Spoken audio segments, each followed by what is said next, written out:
Loss insurance apply करने में आ रहा है एरर। तो चलिए आपको बताते हैं कि आप कैसे कर सकते हैं बिना एरर फेस किए अप्लाई। नमस्कार, मैं प्रिया झा और आप देख रहे हैं यूएई खबर। यूएई जॉब लॉस इंश्योरेंस लेने के लिए अब बस 3 हफ्ते ही बचे हैं। 30 जून तक जॉब लॉस इंश्योरेंस की सब्सक्रिप्शन लेने की आखिरी दिन होगी। वहीं 1 जुलाई से इसकी सदस्यता नहीं लेने पर कामगारों पर 400 दिरहम का जुर्माना भी लगाया जाएगा। वहीं 90 दिनों के भीतर दिया गया भुगतान का भुगतान नहीं करने पर 200 दिरहम या फिर अतिरिक्त जुर्माना देना होगा। जॉब लॉस इंश्योरेंस योजना की सदस्यता लेने के लिए लोग ILOE वेबसाइट के माध्यम से पंजीकरण करा सकते हैं। हालांकि श्रमिकों को अपने संबंधित क्षेत्रों जैसे कि निजी यानी प्राइवेट सेक्टर में अगर वो काम कर रहे हो, फेडरल गवर्नमेंट सेक्टर में काम कर रहे हो या फिर जो मानव संसाधन और अमीरात मंत्रालय है उसके द्वारा नॉन रजिस्टर्ड हो, उस क्षेत्र में काम कर रहे हो, उनके माध्यम से पंजीकरण करना आवश्यक है। आपको बता दें कि इस बीमा के तहत मुआवजे के लिए एलिजिबल होने के लिए कर्मचारियों को लगातार 12 महीनों तक पंजीकृत होना होगा।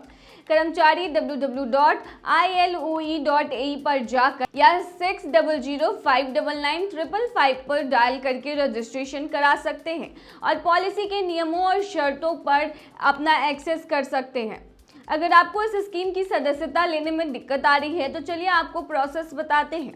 सबसे पहले यदि आपको यह पहचानने में कोई कठिनाई हो रही है कि ILOE योजना में पंजीकरण के लिए कौन सा विकल्प चुनना है, मतलब कि अगर आप प्राइवेट सेक्टर या फिर गवर्नमेंट सेक्टर या फिर नॉन रजिस्टर्ड जो मंत्रालय के द्वारा है उसके तहत काम करते हैं, तो आप पहले अपने HR विभाग से इस बात की पुष्टि कर ले कि आपकी कंपनी किस क्षेत्र के अंदर आती है। वहीं सदस्यता पाने के लिए कई चैनल हैं। ILOE पोर्टल और मोबाइल ऐप, अल अंसारी एक्सचेंज, बैंक ऐप्स और ATM, दूरसंचार बिल और SMS, व्यापारी केंद्र या फिर कियोस्क, इसके माध्यम से भी आप कर सकते हैं।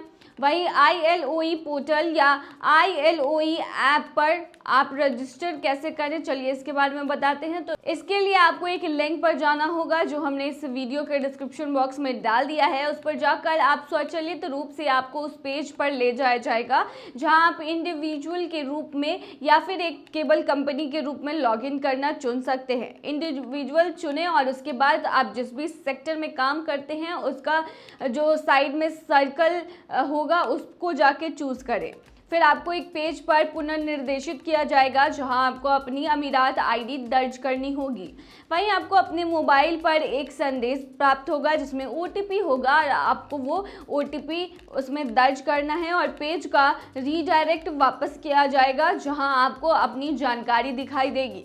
एक बार जब आप जांच कर लेते हैं कि जानकारी सही है तो आप नीचे टोटल पेबल देखेंगे। नियम और शर्तों के बगल में स्थित बॉक्स पर क्लिक करें और आपको भुगतान लिंक पर रीडायरेक्ट किया जाएगा। अपना डिटेल दर्ज कर यहां पर आप भुगतान करें, जिसके बाद आपको पॉलिसी और रसीद को डाउनलोड या प्रिंट करने का भी ऑप्शन दिखेगा, तो आप उसे डाउनलोड कर सकते हैं। वहीं यदि आप पोर्टल में किसी भी परेशानी का सामना कर रहे हैं तो अपना ब्राउज़र हिस्ट्री पहले क्लियर कर ले, फिर वापस से ट्राई करें या किसी अन्य ब्राउज़र या डिवाइस से आप वापस से कोशिश करें और अपना इंटरनेट कनेक्शन भी एक बार चेक कर लें। साथ ही यह भी सुनिश्चित कर ले कि आप VPN का उपयोग ना करें, क्योंकि ILOE पोर्टल केवल संयुक्त अरब अमीरात के भीतर ही काम करता है।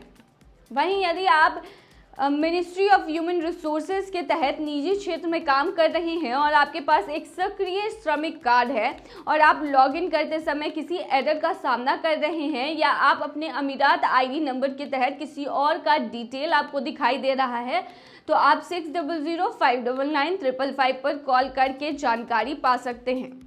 वहीं यदि आपको भुगतान में एरर हो रही है तो ILOE support@dubins.ae पर एक ईमेल भेजें। फिर ILOE की टीम आपसे कुछ भुगतान विवरण प्रदान करने के लिए कहेगी। आपको बता दें उसमें आपको बैंक का नाम, ऑथराइजेशन अप्रूवल कोड, आदेश ID संख्या, भुगतान तिथि, आपके द्वारा भुगतान किए जाने वाले कार्ड के पहले 6 अंक, आपके द्वारा भुगतान किए जाने वाले कार्ड के अंतिम 4 अंक, फ़ोन नंबर, अमीरात ID आपसे मांगे जाएंगे।